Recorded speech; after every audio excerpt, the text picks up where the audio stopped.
அப்போ 400 கோடி ஜபமும் கேட்குது, அதில் என் ஜபத்தை கேட்குறாரு. ஆமீன் சொல்ல மாட்டீங்களா? என் ஜபங்களுக்கும் மூன்றாவது என்னை ஆண்டவர் பயன்படுத்துகிறாரு. ஆமீன் சொல்ல மாட்டீங்களா? ஒரு மனைவியா, ஒரு தாயா, ஒரு சகோதரியா, ஒரு ஊழியக்காரியா, ஒரு ஊழியனை என்னை பயன்படுத்துகிறாரு. சபை பெருக்கிறதுக்கு என்னை கூட்டின்னு வர்றாரு. கை கால் எல்லாம் சபை பெருக்க முடியும்? கை கால் போயிடுச்சுன்னா அப்புறம் எப்படி? நல்லா இருக்கும் போதே படிக்கிட்டு வர மாட்டேன்றான். இவ்வளோ பலவீனங்களில் ஊழியம் பண்ணுறீங்களே. ஆமீன். சொல்லுங்க, எதுக்கு எதுக்கு மகிழ்ச்சி? தேவன் என்னையும் பயன்படுத்துகிறார். மூன்றாவது, நெருக்கத்தின் நேரத்தில் கூட எனக்கு சமாதானம் கொடுத்துருக்கிறாரு. இல்லைன்னா இங்கே நிறைய பேர் எங்கே போயிருப்போம்? பென்னா பீச்சு, தண்டவாளம், கெரோசின், மூட்டைப்பூச்சி மருந்து. சொல்லுங்க, நெருக்கத்து நேரத்தில் கூட எனக்கு என்ன கொடுத்துருக்குறீங்க? இல்லையா? நெருக்கம் இல்லையா? எக்கச்சக்கமாக நெருக்கத்தோடு வந்திருக்கிறீங்க. இப்போவே நெருக்கத்தோடு தான் வந்திருக்கிறீங்க. ஆனால் அதுக்குள்ளே ஒரு சமாதானம். இந்த பாஸ்டர் என்ன தெரியும், நான் லேட்டாக வரேன்னு சொல்கிறாரு, நான் ஏன் லேட்டாக வந்தேன் எனக்கு தெரியுமா? அவருக்கு எனக்கு தெரியும்.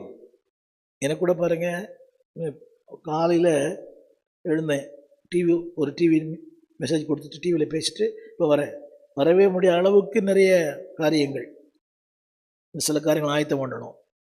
சொல்லுங்க, நெருக்கத்து நேரத்திலும் கடைசியாக தேவனோடு ஹையஸ்ட் மகிழ்ச்சி இதுதான்.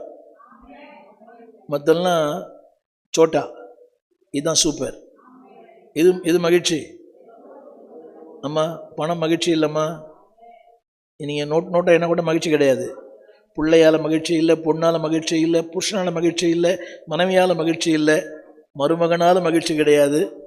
என்னடி பார்க்குறீங்க? தேவனோட உறவு தான் மகிழ்ச்சி. நம்புறீங்களா? மருமகளால் மகிழ்ச்சி இல்லை. ஏதோ ஒரு நல்ல பொண்ணு பரவாயில்லை, நல்ல பையன் பரவாயில்லை, அது மகிழ்ச்சியின் ஒரு கடுகு, ஆனால் இது மகிழ்ச்சியின் சிகரம். எல்லாம் ஜெபம் பண்ணலாமா? நல்ல தகப்பனே, இந்த நாளுக்காக நன்றி.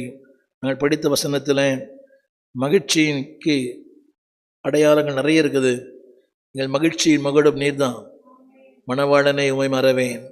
எங்கள் மகிழ்ச்சி சொந்தக்காரரே நீங்கள் தான் அப்பா. பணம் அல்ல, படிப்பல்ல, அந்தஸ்து அல்ல, உறவுகள் அல்ல, மகிழ்ச்சிக்கு சொந்தக்காரர் நீங்கள் தான்.